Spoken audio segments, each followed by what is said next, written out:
আসসালামু আলাইকুম বন্ধুরা, কেমন আছেন সবাই? আলহামদুলিল্লাহ আমি ভালো আছি। আশা করব আপনারা সবাই ভালো আছেন। সবার প্রতি অনেক অনেক ভালোবাসা রেখে শুরু করলাম আজকের রেসিপি। আমি আজকে জেলো বানাবো। আর এই জেলোটা কিন্তু আমাদের অনেকেরই দরকার হয় পুডিং রান্না করার সময়, ফালুদা রান্না করার সময়। আর জেলোটা তো চিনি দিয়ে রান্না করা হয়, কিন্তু খুব খুব মজা, বাচ্চারা এভাবেও খেতে পারে। আমি কিন্তু ছোটোবেলা হলে এইভাবে খেয়ে ফেলতাম। তো দেখিয়ে দিচ্ছি, এইটা নিয়ে খুবই সমস্যা। সবার কিন্তু জেলোটা জমে না, সব আগার দিয়ে কিন্তু জেলোটা জমে না। যদি লেমন গ্রাস দিয়ে করতে পারেন ভালো, সবসময় এটা হাতের কাছে পাওয়া যায় না। কিন্তু আগার পাউডারটা আমরা বাজারে ইজিলি পেয়ে যেতে পারি। আর সেটার জন্য আপনাদের ভালো ব্র্যান্ডেড অবশ্যই নিতে হবে। ভালো ব্র্যান্ডের না হলে কিন্তু জেলোটা কিন্তু ভালো হয় না, সেট হয় না ভালোভাবে, অনেক সময় নষ্ট হয়ে যায় বা ঠিকটা সুন্দর মতো থাকে না। তো আমি এই জন্য দেখিয়ে দিলাম। দেখেন, এটা কিন্তু খুবই ভালো। আমি এই আগার পাউডারটা দিয়ে আমি খুবই উপকার পেয়েছি। আমি অনেক ধরনের ব্যবহার করে এক্সপেরিমেন্ট করে কিন্তু আমি এটা শিখেছি। এনসিভি যেটা, এই কোম্পানির, এটা খুবই ভালো। আপনারা চেষ্টা করবেন এটা দিয়ে করার জন্য।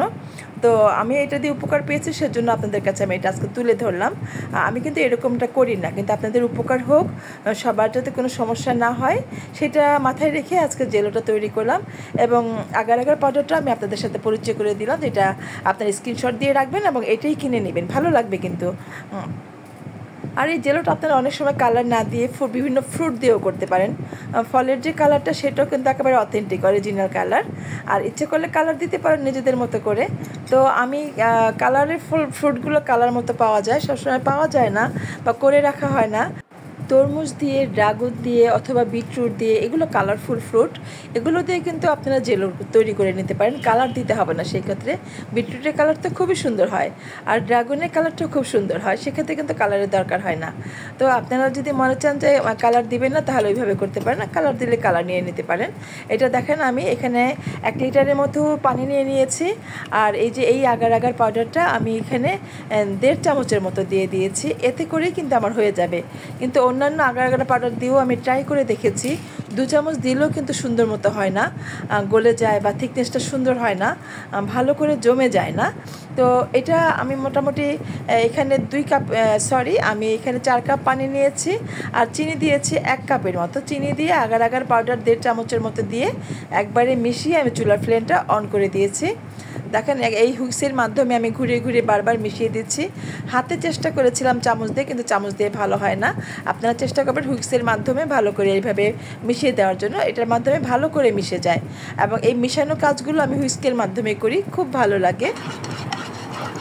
আমি যেটা করে সুবিধা পাই, আমি চাই সবাই সুবিধা পাক, সবার উপকারে আসুক, সবাই যেন একটা জিনিস দেখে শিখতে পারে।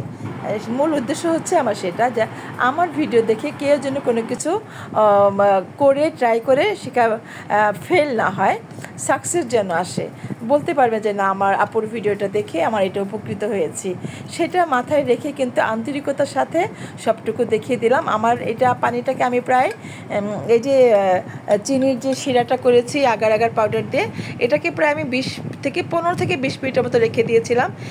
যখন একটু ঠান্ডা হয়ে আসছে, একটু জমে আসছে, ঠিক তখনই আমি এই যে 2টা ট্রেতে ঢেলে নিয়েছি কাচের, এখানে আমি কালারটা মিশিয়ে দিচ্ছি। দেখেন, একটু জমে গেছে। এই অবস্থায় কালার মেশাবেন।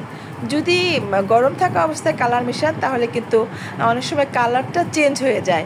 আপনি যে কালারটা মেশাবেন সেই কালারটা গরমে অন্যরকম কালারটা চলে আসে। আমি যেই কালারটা অ্যাকুরেট চাইবো সেটা পাবো না। সেজন্য গরম আমি কালার মেশাই না। আমি এই যে অর্ধেকটা ঠান্ডা হওয়ার পরে কালারটা দিয়ে দিলাম। দেখেন কত সুন্দর হয়ে গেছে দুইটা। এতেটা কিন্তু জমে গেছে, কিন্তু আমার হাতে সময় ছিল, আমি ফালুদা বানাবো, সেজন্য এটাকে আমি আগে থেকে ফ্রিজে রেখে দিব।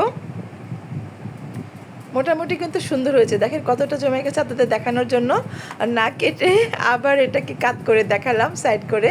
দেখেন কতটা সুন্দর জমেছে। ফ্রিজে রেখে দিয়েছিলাম আমি, প্রায় 3-4 ঘন্টার মতো ফ্রিজে ছিল। আমি বিজি ছিলাম, বাইরে ছিলাম, সেজন্য এতটা সময় আমি ফ্রিজে রাখার মতো কোনো কাজ রান্না করতে গেলে আমার সময় থাকে না। আমি খুব দ্রুত কাজ করি, সেটা আমি আপনাদেরকে বলি। তো আমি এখন এটাকে একটা নাইফের মাধ্যমে কেটে নিচ্ছি। দেখেন কত সুন্দর কাটছে, কতটা ভালো হয়েছে, গলে যায়নি। কিন্তু গেলে রান্না করলে কিন্তু রান্নাতে কালার ছেড়ে দেয়, আর ভালো লাগে না। যে আপনি পুডিং বানান বা ফালুদা বানান, যেটাই করেন, সুন্দর লাগবে না। আর যদি এই জেলোটা জমে যায় ভালোভাবে, সেক্ষেত্রে কিন্তু আপনি সব কাজ করে শান্তি পাবেন। পুডিংয়ে দেন আর ফালুদা করেন, খেতেও ভালো লাগবে। আর একটু যদি গলা গলা হয়ে যায় তাহলে কিন্তু ভালো লাগে না। আমরা ভাই বোনেরা ভাইরা যারাই কাজ করি আমরা কিন্তু চাই একটু ভালোভাবে করার জন্য, একটু যে কাজটা করলাম সেই কাজটার জন্য অ্যাকুরেট হয়, তাই না?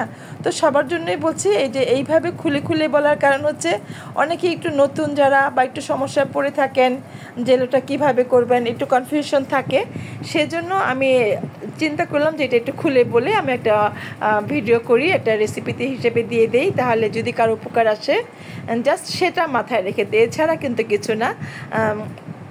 যারা একটু নতুন করবেন তাদের জন্য একটু উপকার হয়। দেখেন এটাও কত সুন্দর জমে গেছে, এটাও আমি কেটে নিয়েছিলাম কিন্তু আবার চিন্তা করলাম আবার একটু দেখিয়ে দিই। তো আমি এটাকে কেটে নিচ্ছি, এটা একটু ছোটো ছোটো করে পিস করব, আর গ্রিন কালারটা একটু বড় করে করেছি, রেড কালারটা একটু ছোটো করে করব যাতে দেখতে সুন্দর লাগে। যখন আমি ফালুদার মধ্যে দিব তখন দেখতে খুবই ভালো লাগবে। আর জেলোটা কিন্তু আমার পছন্দ, পার্সোনালি আমার খুব ভালো লাগে। আমি যখন ফালুদাতে খাই আমার খুবই মানে ছোট্টবেলার কথা মনে হয়, আমার খুব একটু আমার এই ধরনের মানে ছেলে মানুষীপনাটা আমার খুব ভালো লাগে। তো দেখেন কেটে নিচ্ছি, আবার খুব সুন্দর হয়েছে। আপনারা বন্ধুরা প্লিজ যারা আমার ভিডিওটি দেখছেন আমার পাশে আছেন, প্লিজ পাশে থাকবেন, পাশে থাকা বেল আইকনটি প্রেস করে দিবেন, একটু সাবস্ক্রাইব করে দিবেন যাতে যখনই নতুন নতুন ভিডিও আপলোড করব সবার আগে আপনার কাছে পৌঁছে যাবে। পাশে থাকবেন, একটু সাপোর্ট করবেন, ভালোবাসা দিয়ে এগিয়ে নিয়ে যাবেন, এটাই চাচ্ছি সবার কাছে। যতটুকু এসেছি ধৈর্য নিয়ে নতুন শুরু করেছি, আপনারা সবাই পাশে আছেন, খুবই ভালো লাগে।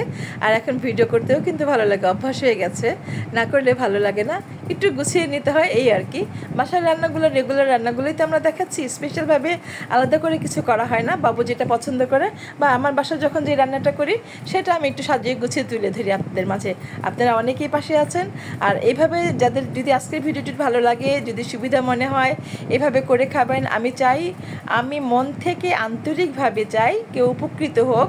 নতুন যারা করেন, পুরানো যারা জানেন তাদের তো এটা দরকার হবে না, আর যারা নতুন করেন তাদের সুবিধার জন্য এত কিছু বললাম, একটু ভালো করে যেন করতে পারেন, একটু যেন সুবিধা ভালো লাগে। ভিডিওটি ভালো লাগলে অবশ্যই লাইক কমেন্ট করে শেয়ার করে রাখবেন, পাশেই থাকবেন। দেখা হবে আবার নতুন কোনো রেসিপি নিয়ে। সবাই ভালো থাকেন, আল্লাহ হাফিজ।